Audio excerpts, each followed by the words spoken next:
Yes, how are you doing, soldiers? Chris here, CaribbeanPod.com. Vibes it up in the kitchen as usual. I had a request via Twitter, I think it was, Chris, we need a curry crab and dumpling. So today, and I did curry crab and dumpling, but that's probably about 5 years ago. The video quality wasn't all that great.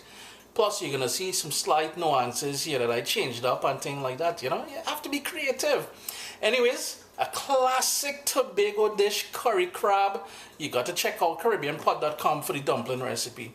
Vibes it up, man. We're gonna season up this crab. Very simple. And the whole idea here behind this is not to allow it to, you don't really need it to marinate for a long time. I've got here some salt, because with the shell and everything else marinating this overnight really doesn't make a big difference. So while I will do this, right now, a heaping tablespoon of Caribbean green seasoning, and I'll have a link for that down in the description below. And that's it, salt, and if you wanted to put some black pepper, you can put some black pepper in there. The other ingredients I'm be using will go in later. Give this a good stir, mix it up, and then I'm going to start preparing the other ingredients. So basically what I have here is about 2.5 pounds of crab, ocean crab, that's been cleaned and washed with water and the juice of 1 lemon, drain dry, and then we're just seasoning it up with that green seasoning and salt. Just give it a good mix, set that aside.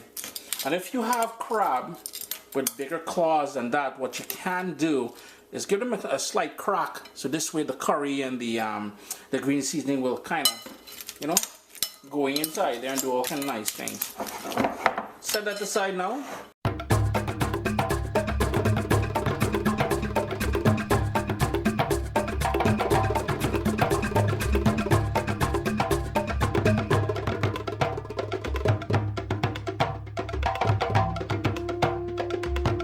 I've got a wide heavy pot or pan here on a high flame, and I'm going to go in right away with a couple tablespoons, and you can see it's screaming hot. I'm just going to turn my heat down. A couple tablespoons of vegetable oil. Turn my heat down to low now, and I'm going to go in with 1 diced onion just to soften that up for a minute or so.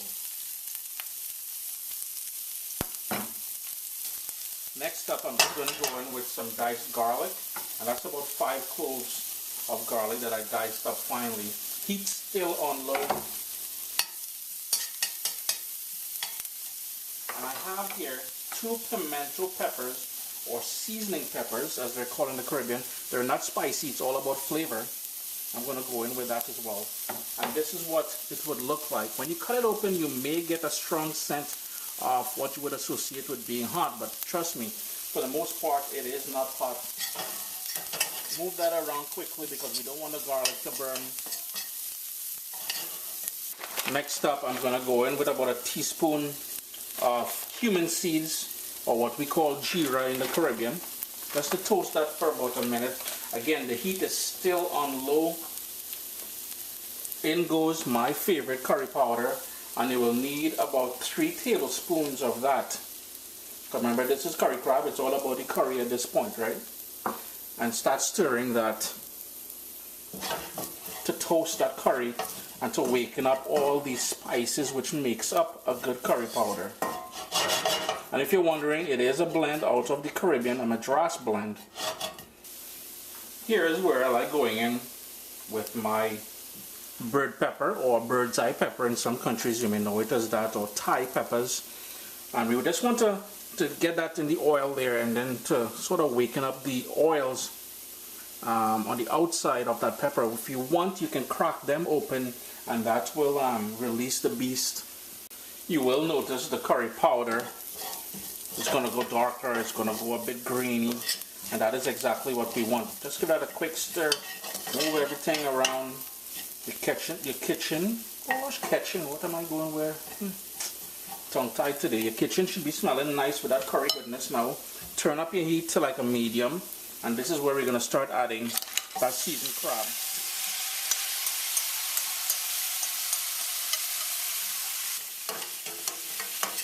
The whole idea here now is to coat each piece of crab with that niceness from the bottom of the pan there, that curry goodness.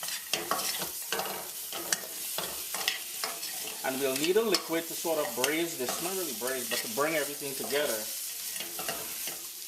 And that liquid, you know anything about a good curry crab, it must be coconut milk.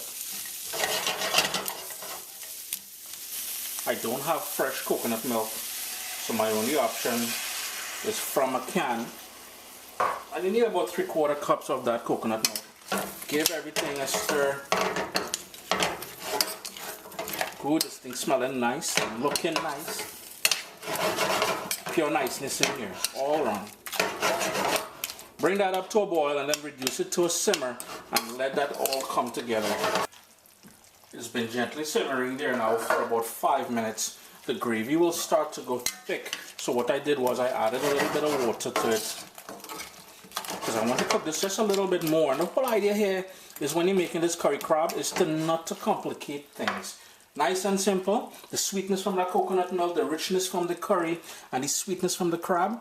Yeah, man. There's all kind of nice things going on there. I'm just going to go in with some cilantro. If you have shadow benny, you can go in with shadow benny. Remember, cilantro is called coriander in Europe. Just give that a quick stir again. And continue the cooking that for another 5 minutes or so with the lid on. Chris here, CaribbeanPod.com. Always a pleasure to have you guys here in the kitchen with me. If you're watching this on YouTube, remember to hit that thumbs up, leave comments below. If you'd like to see a recipe covered, hit me up on Twitter at Abzuki. And there's all kind of nice thing always going on in this kitchen here. Gosh, curry crab and dumpling. By the way, if you're looking for a dumpling recipe, I've got a nice cassava dumpling recipe on CaribbeanPod.com. Vibes it up, man. Oh, by the way, how long did it cook for? In total, since I added the coconut milk, about 10 minutes.